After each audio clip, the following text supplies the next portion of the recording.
Welcome, folks, to The Twist. I'm Erika Grey. And I'm Don Pravda. And today we're going to talk about the Jerusalem Post Conference, which is an annual conference which Don and I just attended. And this particular conference was exceptional, and we cannot wait to tell you about it. And another thing about the conference is that the Jerusalem Post is the only newspaper or online newspaper now that comes to New York City. And Don is going to explain why the Jerusalem Post comes to Manhattan. The largest community outside of Israel of Jewish population is New York City and its 5 boroughs. A remarkable happening occurred on Monday the 12th in the Gotham Hall. 3 years have passed since the Jerusalem Post event came together, and there was a tremendous amount of excitement.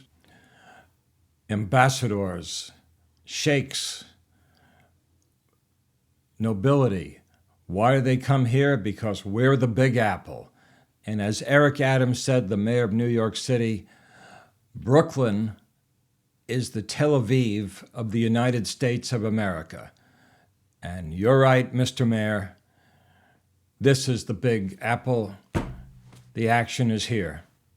But also the New York Jewish community, you told me, is a lifeline for Israel. If you can explain that. Absolutely. Considering we've had major wars in Israel, 48, 56, 67, 73, where does the aid come from? Where does the emotion for Israel, the love for it, the prayers come from?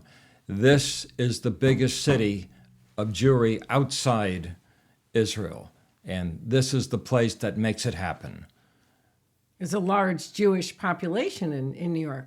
Well, it's very high. I've heard 15% of New York. I've heard 10%, even a little more. But who's counting? Well, it's the largest Jewish community outside of Israel. And also, yes. Isn't it also headquarters of some of the major Jewish organizations, which some you have presided over? Yes, the Jewish Federation, the flagship, is here. Hadassah is here, a group that I represented many years ago, ARMD, American Red Magen David Israel, among so many other groups. And this is where we light the fire for the world. Jewry in New York City, and our friends who love Israel as well. And also certain prime ministers of Israel grew up in New York. And you'll read that some of these politicians that are in Israel actually are from New York. You want to name a few? Well, that's true, in the sense that the longest serving prime minister in the history of Israel, Benjamin Netanyahu, was in the United States. His father was a professor and was a historian as well. And so Mr. Netanyahu learned English with an American accent. His father was a professor at Cornell, among other places. Upstate New York, Ithaca, New York. Okay. And also New York has a large Hasidic or Haredim community. Absolutely. Which my knowledge of the Haredim is that the rules, in certain rules in Israel, the religious rules, are actually established by the Haredim. And New York has it, and you visit those synagogues on a regular basis. Do you want to mention a little bit about that? Absolutely. New York City is filled with synagogues, both on the east side and the west side of Manhattan. Here in Manhattan, the major Hasidic group is Lubavitch. And Lubavitch is an amazing group and organization. Their headquarters at 770 Eastern Parkway. They have many synagogues in the borough of Manhattan, as well as, of course, Queens, Brooklyn, and Staten Island. But isn't 770 a very famous, you want to tell us about that very famous synagogue? 770, founded by the Lubavitcher Rebbe and his father-in-law. Really, his father-in-law came here first, is the heartbeat of world Jewry. It is simply the place. It's the closest we have. This is my opinion, of course, to the Holy Temple. It is 77 Eastern Parkway, the headquarters internationally of Lubavitch Hasidim. Wow. And the Lubavitch is the rabbi, or produced the rabbi that's now in Russia, who speaks with Putin, who you've talked about. And actually, he was supposed to be at the event, and he wasn't there. Yes, Rabbi Lazar is really the one person who drew the attention of Vladimir Putin. They speak every week. I can't tell you much about their conversations, but there is a long, close relationship between Rabbi Lazar and Vladimir Putin. And of course, let's not forget the man who had the official title, Rabbi Goldschmidt, who his contract has not been renewed, has a vast understanding of Russia and how the government works there. Well, now we're going to talk about the event and the Jerusalem Post Annual Conference, New York 2022. And first of all, it was a little tight in there, Don. Wouldn't you say it was a little tight in Gotham Hall? Yeah. There were so many people, it was sold out. Sold out in advance. We haven't had this conference in 3 years. And as the rumors spread about the dignitaries who would appear, everybody seemed to want to go. And it will only be normal. The Defense Minister, Benny Gantz, was here. Ronald Lauder, the most influential Jewish leaders in history, was the keynote speaker in the morning, reminding us, by the way, Erika, that Israel has 22 political parties.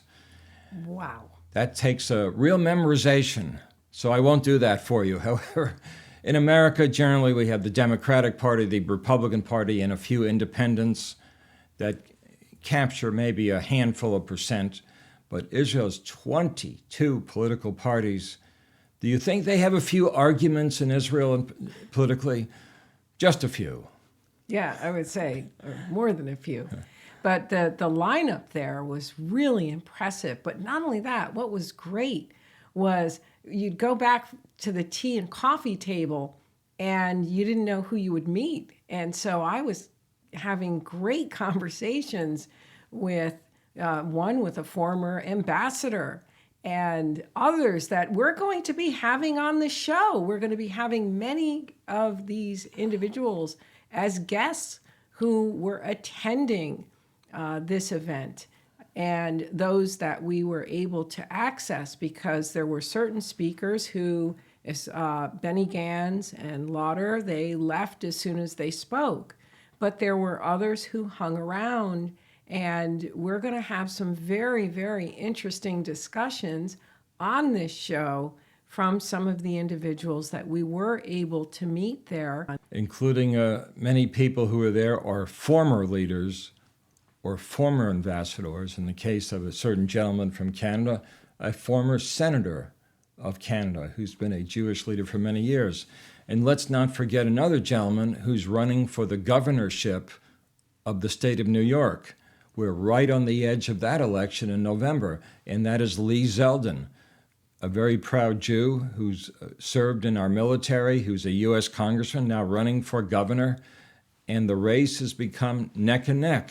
Yes, Lee Zeldin said he would come on, and then we also spoke with Josh Gottheimer. He's very dynamic, the congressman, very dynamic.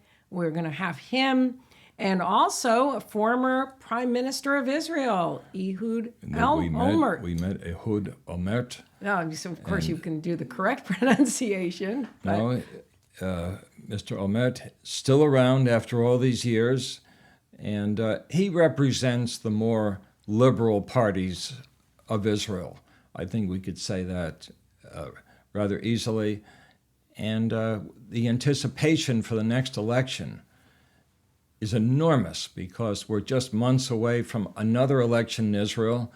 And it does seem, as the whisperings surfaced around the room, Likud is on its way back. So carefully take a look and see. monitor that situation. The election in Israel with Mr. Lapid versus look for the Likud party making a big splash, a big return. Well, the other piece I'd like to mention is LNet.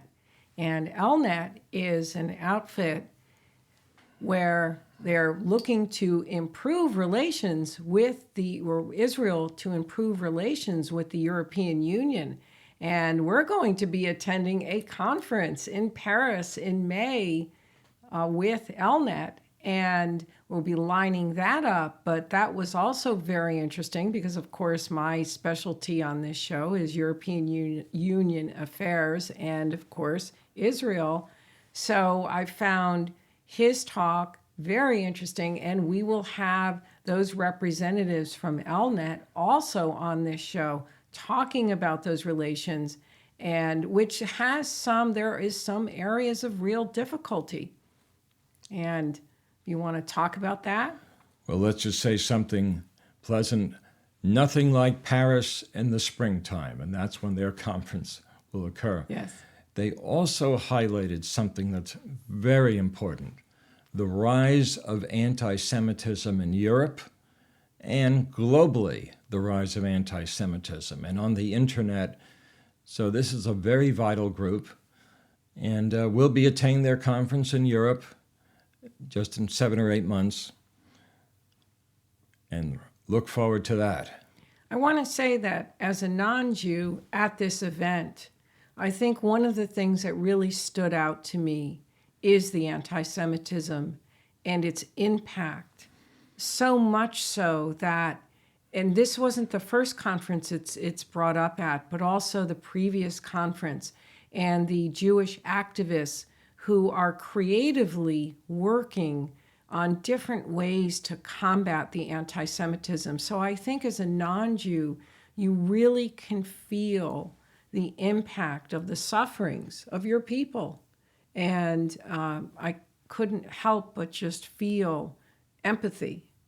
And I'm happy to be a person who supports the Jews and supports Israel, and also Israel as the Jewish homeland, and Absolutely. Jerusalem as the Jewish capital, or the Jews should be having the reign over Jerusalem.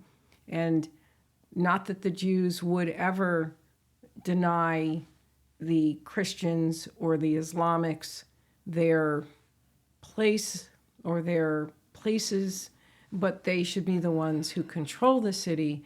But I think they also recognize that there's a lot of tourism that comes into the city, which also helps to boost, Israel's image. And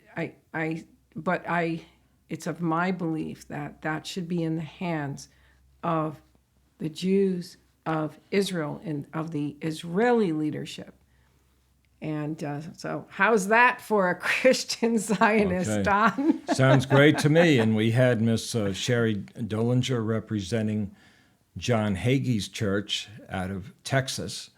And thankfully, we have a lot of support from the Christian and evangelical communities. And of course, Israel missed this group for several years due to the pandemic. And now people are flocking back. And how exciting it is for the state of Israel to have thousands of tourists per week coming in, staying at their hotels, eating at the restaurants, taking the tours, going to the holy sites. A real shot in the arm for Eretz Yisrael. But the other thing with Sherry is she's also agreed to come on the show. And John Hagee has a nonprofit for Israel, geared for Israel, and we'll have her talk about that. But she was also on the panel talking about the evangelicals' contribution to Israel as far as, well, I know we've had a lot of influence on U.S. policy. I know especially under Trump, we had that influence. And again, with our aim of seeing to it, one, the protection of the Jews. So, of course, we would be against any anti-Semitism. And the second thing is also that the protection of Israel as your land, because that's in our Bible. We take that as the word of God. And if that's what the Bible says, that's what we go along with. And we recognize that. So that's where we agree. I know there's areas that we disagree, which is why this is the twist. But we are also, that is a big area that we do agree, is in that support of Israel. And I have to say, it was really wonderful to be at the event and be with the Jewish people.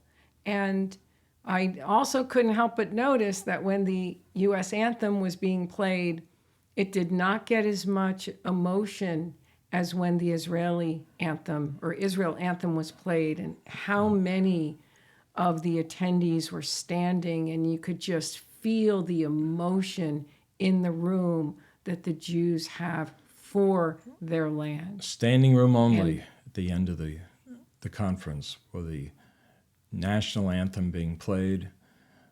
And I have to commend those other evangelicals that we met at the event. They are very emotionally involved. They care about Israel. They're concerned about Israel. And it's a big part of their lives. Yes, and also the protection of the Jewish people as well, and are taking a stand. I think that also is what impacted me, and it's actually when Gottheimer was talking about his campaign and people putting swastikas on his campaign signs because he's Jewish. I mean, you cannot help, as a non-Jew listening to this, but feel the compassion for the pain that your people suffer. And having something like that's to me was just horrific. I mean, you don't think that something is going to happen, that somebody's going to put swastikas on a campaign sign because a candidate is Jewish. I think you don't realize that it's this extensive and it's this severe. I think the non-Jews don't realize that. So we'll also be addressing anti-Semitism as well on this program. Absolutely true. And I think it was you who told me that every Jew is born paranoid, or something to that effect. Yes, a famous rabbi who's around 100 years old, the great Rabbi David Luckins, he did state, to be born Jewish is to be born paranoid.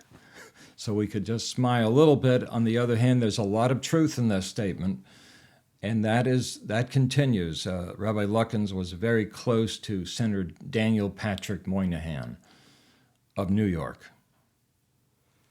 So, final thoughts on the Jerusalem Post Conference. Fantastic. We're saying Mitzoyan. And may we return next year, another year at the Jerusalem Post Conference. And I will also say to you the following: Shalom, shalom, shalom. And my final thought is this. I think this really makes being the news junkie that I am, I think this really makes the Jerusalem Post stand out from the other news rags. The fact that they host a conference like this, that they're bringing out so many dignitaries. And also there was other media people there. There was another major Israeli media outlet, I-24 was there, also interviewing interviewing some of the people that were there. And you saw other media people. We met Jeff. We were just on his program yesterday, who has a radio show. And then we have The Twist. So other, independent journalists or radio people were also there. So this really gives the Jerusalem Post a one-up. It truly does. And they're meeting in Manhattan, which of course is the second largest Jewish community in the world. So that's my final thoughts. Excellent event. So happy that we went. And you can expect, as our viewers, that we're going to be having a lot of interesting interviews going forward while we cover world news, and we'll talk about developments, but we're also going to be able to bring in other issues as well, like anti-Semitism and the certain issues that affect the Jewish people. And that's Don more in your court and in your area of expertise. So, folks, until next time, stay tuned for our next broadcast. And if you don't subscribe to our channel, subscribe today.